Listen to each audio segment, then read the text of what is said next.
Battery exhausted, she says. I'm fucking exhausted. Well, here we go. Video 3, quick start, right down to fucking action, because I've got a lot to do and I don't really want to do anything today. I feel particularly fucking lazy. But there you go. Nice to have everyone back. My name's Paul. This is Milo Studios. If you've not watched this from episode 1, you're clearly in the wrong place. Go back and watch episode 1. I'm not going to put a link. I'll allow you to use your eyes and your finger skills. Where are we so far? We've got a body. We've got a Revstar body. We've got a bit of bentness about it. It's all looking rather pleasant. Needs a good bit of sanding, bit of love. But that's relatively simple. I'm happy with that. And I'm leaving it as it is for the minute. We're not going to do a lot to this in this video. We're moving on. Let me just give you a real quick overview about what I'm thinking for futureness. I'm not going to include every stage of every build in every series. Hold up. Wait a minute. So I'm not going to include routing out pickups in every one or making cavity covers. Just watch me every fucking week and then eventually you'll see it all. There's stuff on this one that we're doing that's a little bit different. We're binding a curved body. We've never done that before on the channel. Or I have, but I kind of roughed it. So this one, I've got the correct gear, so I shall include it. This is an unusual neck process, so I'm showing more neck stuff in this one. But basically, in this video, we need to turn this lump of shit, which, as you can tell from episode 2, I'm keeping it all nice and crispy and square for as long as possible. We've met Sandy, we've done some new bits and bobs. Right, now we've got to go, and we've got to turn that into that. This is one I'm making for myself. It's very similar. I'm kind of making this in the background, so I can get the processes all nailed out and ironed out, nailed in, whatever the fucking saying is, I don't know. It's probably different where you live. We're doing that so that I can move it on and do this and hopefully not make monumental fuck ups because I'm just about getting ahead on video schedules. So we've got to go from this. This is the one I'm making and I do my brass rings with posh inlays. Mr Davey doesn't want that. He wants something more elaborate. So we've got more work to do on inlays. This guitar is going to be black ash. It's going to have a black ash body. We're going to go black hardware, black tuners. He did give me some chrome stuff. I'm going to use that for something else and I'm going to buy the same gear in black because it's going to look nicer. We're going black and copper. We're not going to have any chrome on here at all.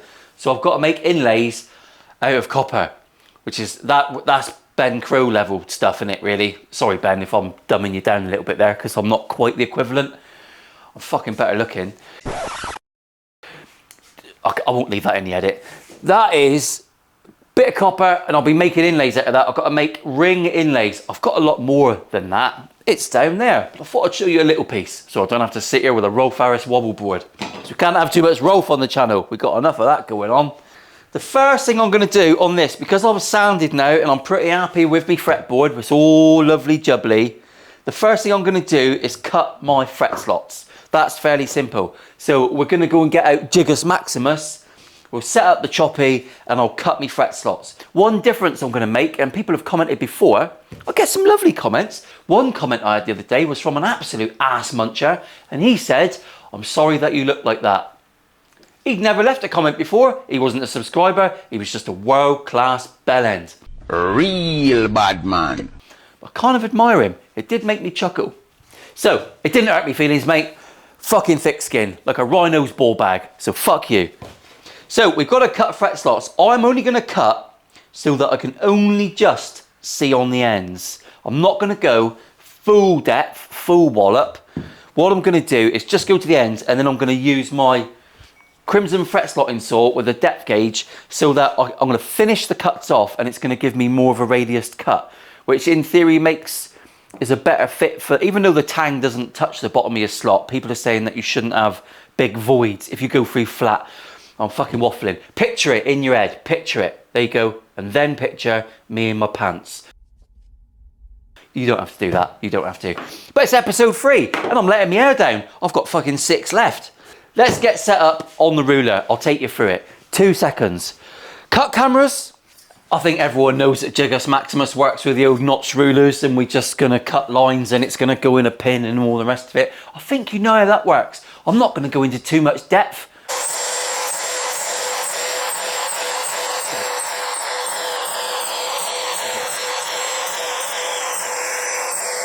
There you go, slap him on, we've got some fret slots. God, that's so much easier than doing it by hand. Bollocks to doing it by hand. But the rulers are lovely, just manipulate them yourselves, that's the best way to go. Next job I've got to do is cut this thing to shape, cut the width to shape, the girth. We've got to get that done. It's the only bit that's a little bit fiddly now, but it's well worth. Once you get it done, and I'm going to get that out of the way because it's giving me gurgitations. Out comes the appropriate jig. We're going to have to make sure that my lines are all correct, and we're going to bung this one down underneath. Make sure you do it in reverse, get your measurements right. I'm going to draw around that quickly. So basically, I'm just going to rest this jig on, line up my centre lines for the minute, just be eye. Make sure my nut is lined up, everything. It doesn't have to be super accurate for a minute. Now I've got that, I'm just going to draw around it.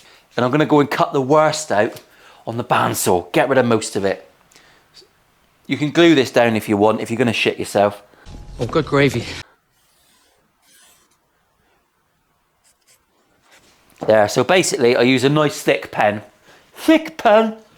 Use a nice thick pen, and when I cut it out on the bandsaw, I'm going to make sure I leave the pen marks on there. Simple as that, really. We're not going to get too close. Then we're going to glue this on, flip it upside down, profile it, and we should have a neck-shaped neck. That's the plan. There is a plan. I'm just pretending that I've got it nailed down, because I fucking haven't.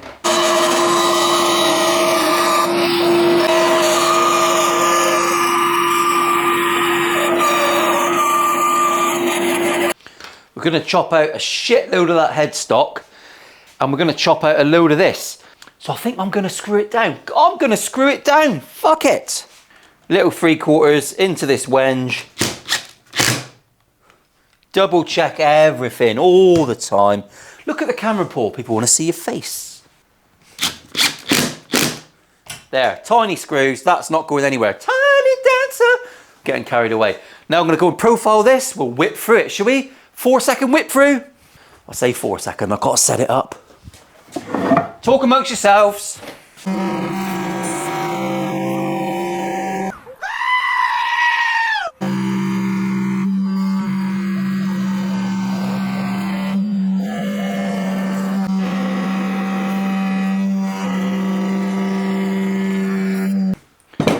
Marvellous, look at that, fucking hell, we're getting somewhere.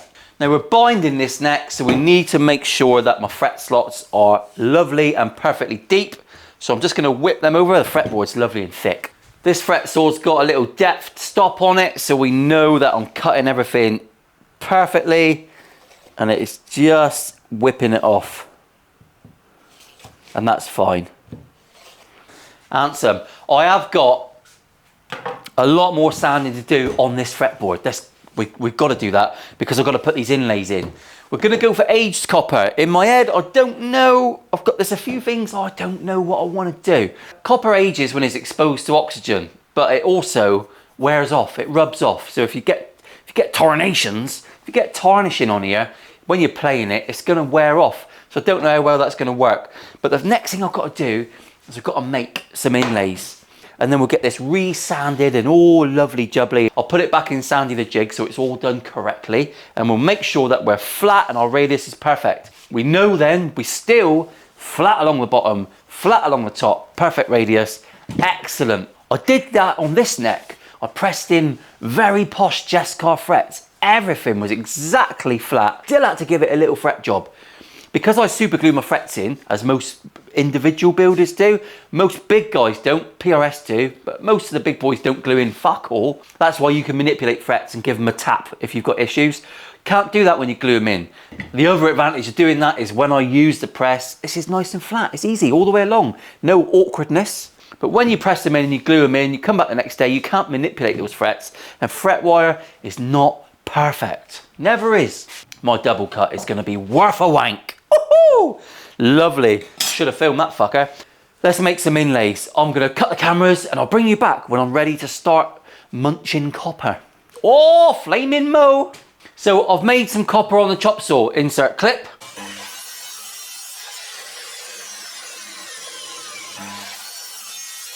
Just squeezed it in between. So I've got this stuff here. It's quite thick. I think it's 1.7mm copper. It's quite thick. I've got to allow for a bit of sanding. I didn't want to use cheapy, like thin, scabby stuff. So I'm gonna have to individually make these now into the shape that I want. I'll have to hand curve all the edges, and I'll just make these as I go.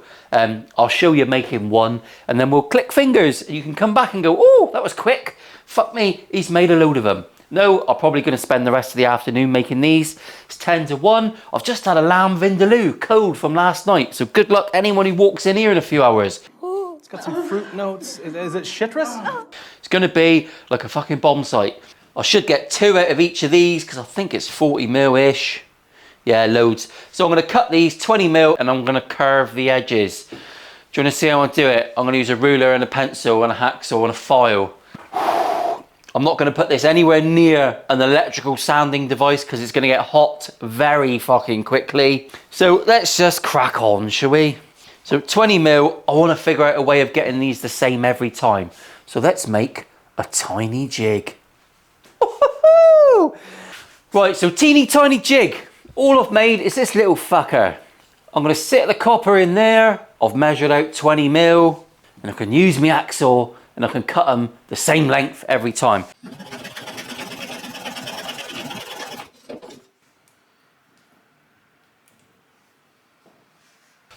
I love doing new things, and when you're learning to make guitars, everything's a new thing. I've been doing it for years now, but you get stuck in your ways. I don't know why, I can't have them on when I'm looking around the room. Car sick. No need for the sick meme, not in this occasion. Let's be serious for just a few minutes. This is the inlays that Mr Davies wants. I've just made these. I basically sandwiched, so I've now got my pieces that are as near as damn it the same as each other. All right, that's fairly simple in it. I've even numbered them because I'm fucking clever. That is the limit of the cleverness though, so let's not fucking fool around here. I've found the centre line of my fretboard. Rocket science, I know. Just call me Werner. I've come down 10 mil from my centre line because that's how maths works. I've glued on this little bit of ply, and I've also found out the centre of where my where the frets are, the centre in between the frets. These are 7.2 mil, so I've come over 3.6 mil, and I've drawn a parallel line. So I now know where these are going to go, and I've got a nice reference. So I'm going to go through the painstaking job of just putting a tiny spot of super glue and gluing them in place. And then I'm going to Stanley, because I haven't got one of those posh little scalpel. I have got a scalpel, but fuck knows where it is. I don't know where it is. I'm then going to Stanley around with a fresh blade, because we're posh, and score the edges of all of these markers. Bear in mind my 12th is going to be different. I've got to put that one on separate. Once I've got them on and Stanleyed on, I will then pop them off one by one and Dremel them out with a big D-Remel. There he is with a teeny tiny bit. It's like me cock.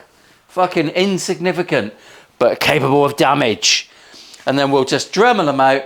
We'll clean it off with chisels, and then I'm going to glue them in with some black, thick, damn boy, he's thick. Some black, thick CA glue and leave it overnight. Rock and roll. So I'll just leave that camera on. We'll turn this one off because I don't want to go in with 9,000 gigabytes of data. And we'll do a super speedy uppy. It's going to be quite boring. You don't really need to know what I'm doing or watch me do it because you'll all be asleep. I'm going to Dremel out some wood. Fuck, that is it. That's the limit.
I was going to appear from below the worktop then, but I'm too old and I can't get underneath it, so that's fucking sad, isn't it? Happy Good Friday, everyone. a few weeks ago, I know, but I'm here on a Good Friday because I still love it and I just want to be here, and it's pissing down, so I don't want to be at home doing fuck all, do I? I've done me inlays. It was just a quick whiz through it. I didn't fucking film too much. It's looking quite smart. This copper is very, very bold at the minute, very bold. It's gonna get aged down. It's gonna look like this pick guard that I did for someone else's Revstar many, many moons ago. So this is all gonna get aged down. We're gonna minge fudge up the fretboard, and that's gonna darken that down. So this is gonna be a lot less prominent. That's the plan anyway, that's the plan. Inlaying that was an absolute fucker. I used a different expletive then, but I've edited it out because it was a bit of a harsh one. And I've decided not to use that particular bomb. We've got to do some binding. I'm gonna bind the body and the neck. You can see on my double cut Les Paul neck that I've bound it in black. We've used the Do For What's It. I've got to bind it, and then I've ordered some experimental frets for this one. These are Hosco jumbo stainless steel. So they're basically Gibson spec, and they're very nice, very nice. Sausages. I never used to be part of the big fret thing, but since I've used them on a couple of my own builds, they do feel. The thing about big frets, tall frets especially, is they limit your interaction with the fretboard. Now when I play a guitar with small frets, you're rubbing that wood, and it's when you put taller stuff on, you don't. It's very, very light. A Queef's touch, much better. Much slicker feeling guitar, better playing experience. So that's what we're going with. I've ordered some specialty ones, super specials. I'm also going to bind the body. We'll get that done. I've got a new, I'm going to whiz through and just sand this body up and get it all lovely, so I'm happy with the exterior of the body. It's important you do that before you cut the binding channel, because you might end up sanding bits that it's not going to work, is it? Think ahead, think ahead. Get the body 99% spanking, then cut your binding channel, and then we're super ready. We've got a new jig over there. I'll take you through it. Come over and meet BTK. Right, this is BTK. Sorry about the audio. There's no external mic on this camera. This is a binding jig. BTK was a serial killer in the States called Bind, Torture, Kill. That's where I got the joke from. Sorry if you're offended. Not sorry if you're offended. But this one, if your guitar goes up and down and he's wavy, this will follow it because it's got a little donut on there like you get when you've got hemorrhoids. Because of the shape of this guitar, as I go around him, look, the binding jig will fall down with it and then raise up with it. It's a proper overpriced bit of shit, but there you go. There's your introduction to BTK. We're going to bind the neck and the body, and then we'll be back on the bench for some funnies.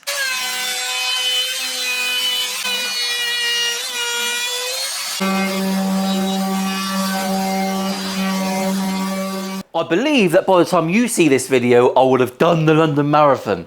Between me and you, it's been an absolute fucker. I like to accept big challenges. I like having goals, but the London Marathon, you have to apply over a year earlier or around about that figure.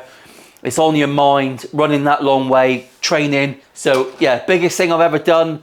Fingers crossed it goes well. I'm aiming for 5 hours, so I don't really care about times. I've got a little goal, and of course I have, but I'm trying to just get round without hurting myself. That's all I'm trying to do. Right, thank you to everyone who sponsored me. We raised over 6,000 quid. Phenomenalness. Right, so we've got our binding channels cut. When you router your neck blanks, especially when it's a big chonker, you do get a bit of chatter from the router bit. It's never perfect. So all I like to do then is use a little bit of MDF, a little bit of sandpaper, get that in the channel, and then just run up and down, sexually. Just touching him up, like Rolf Harris is babysitting you. Right, so the next port of call, fairly simple. We need to put this on. I do this job with CA glue. Some people will do it with acetone, getting the binding all on and wick it all in. I have mixed results for that, probably because of my own stupidity. But also that technique doesn't work when I do fabric top bodies, and the acetone doesn't work on that, doesn't stick.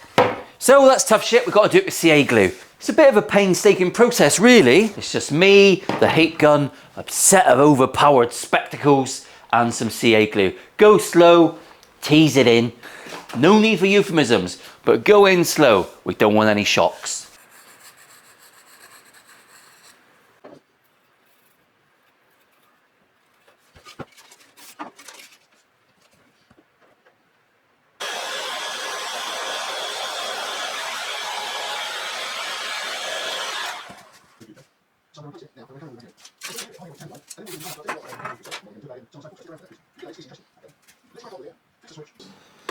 So just to give you a cheeky close-up of what I do, I use a cocktail stick. That's fucking close, Paul. Steady on, we want to focus on that.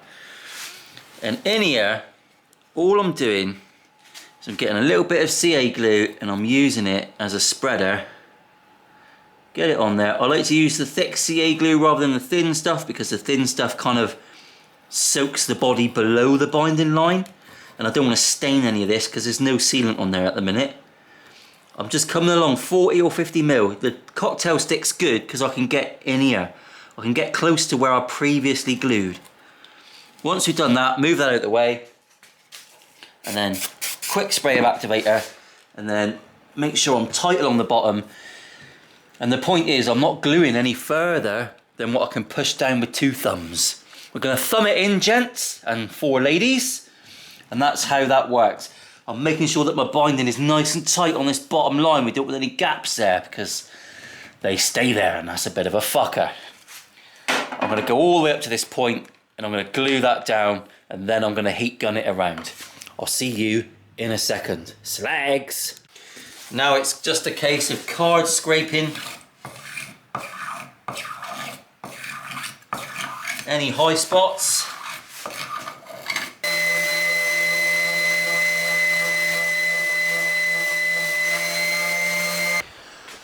Okay, there you go. We are pretty much bound up now. Got a couple little gaps there which I've just filled with CA glue. You get away with murder when you do it because we're painting the top. We're going matte black on the top with a satin clear, and the matte black is going to pop that grain out. When you stain ash, it don't really work that well. I've tried on a few samples. Of ash. It doesn't take stain particularly well. It's not great. So we're going to go with the matte black, and I know that the grain's going to jump through it, so we should be fine with that. And also we are pretty much bound up with the neck. Obviously this copper, like I say, is going to age down. Everything's going to darken down and get a bit older minging, and then our cream binding is going to pop out. That's it, time to go everyone. There's nothing to see here. That's your full lot. Well done. Make sure you leave a comment. I tried to reply to them all, and I do enjoy reading your comments. It's very difficult to work out on a Friday afternoon in the gym because I'm normally pissing everyone off looking at my phone. But thanks very much. I appreciate you. See you later.